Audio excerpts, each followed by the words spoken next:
Hi guys, Omondi here. Yesterday, a comrade was shot at point blank in broad daylight by a police officer. His name is Eli Joshua. I'm a Boniface Kariuki, a brother, a son, a citizen, a Kenyan. He was selling masks. He was a hawker and he was shot at point blank. He was not armed. He was just hustling. This Friday, we'll be having Mask Friday. Vaa mask. Ukienda kazini, vaa mask. Ukienda shule, vaa mask. Ukiwa sokoni, vaa mask. Ukiwa popote, vaa mask. In Kisumu, Nairobi, Mombasa, Nyeri, Meru, all over the country, vaa mask. There are 56 million Kenyans. There are less than 30,000 policemen. Lazima ifike mahali tuseme enough is enough. This Friday I'm calling upon Kenyans to celebrate Eli Joshua or Boniface by putting on a mask. Vaa tu mask ukiwa tao and tag me ukivaa mask. The whole of Friday I'll be giving my pages to Eli Joshua or Boniface. Wewe vaa mask penye uko ni tag, mimi nitapost. Vaa mask penye unafanya kazi ni tag, mimi nitapost. Vaa tu mask ni tag, nitapost. Tukiwa tao, tuone tao yote, kila mtu amevaa mask. Kenya yote, kila mtu amevaa mask. That is the only way we will celebrate our hero, Boniface. And to the Kenya Police Force, Boniface Kariuki or Eli Joshua will be the last that you brutally murder in broad daylight. Piga picha. Family.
Thank you, ladies and gentlemen.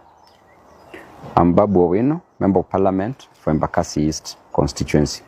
I stand before you today not just as a voice of concern, but as a citizen who is deeply outraged by the senseless violence we are witnessing. The recent attacks by goons on innocent people are not just cowardly.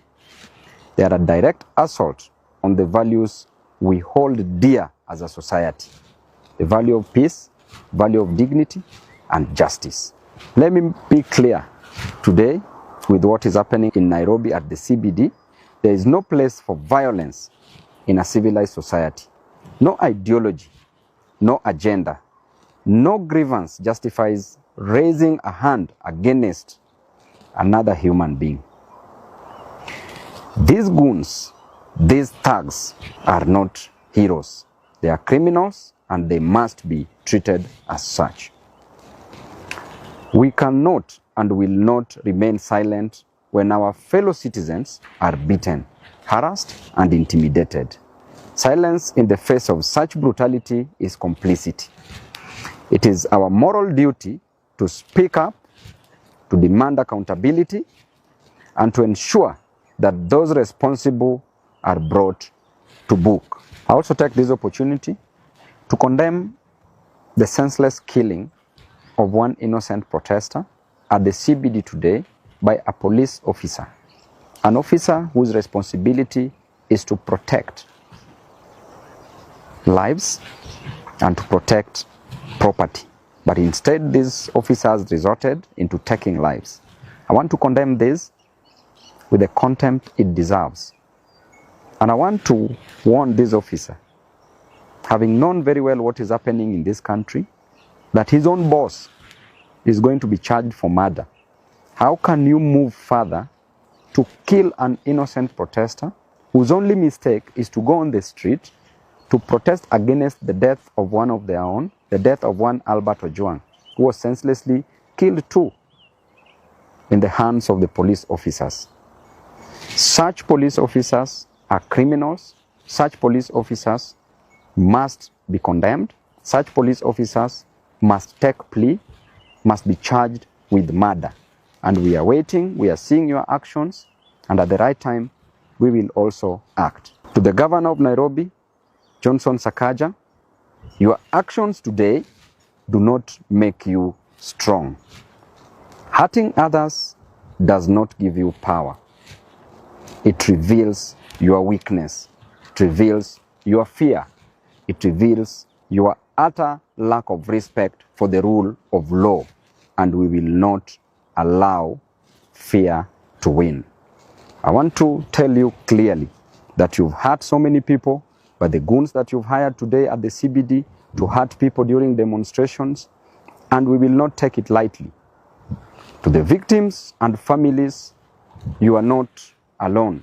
We see you, we stand with you, and we will continue to fight for a society where everyone can live without fear, regardless of their background, beliefs, and opinions.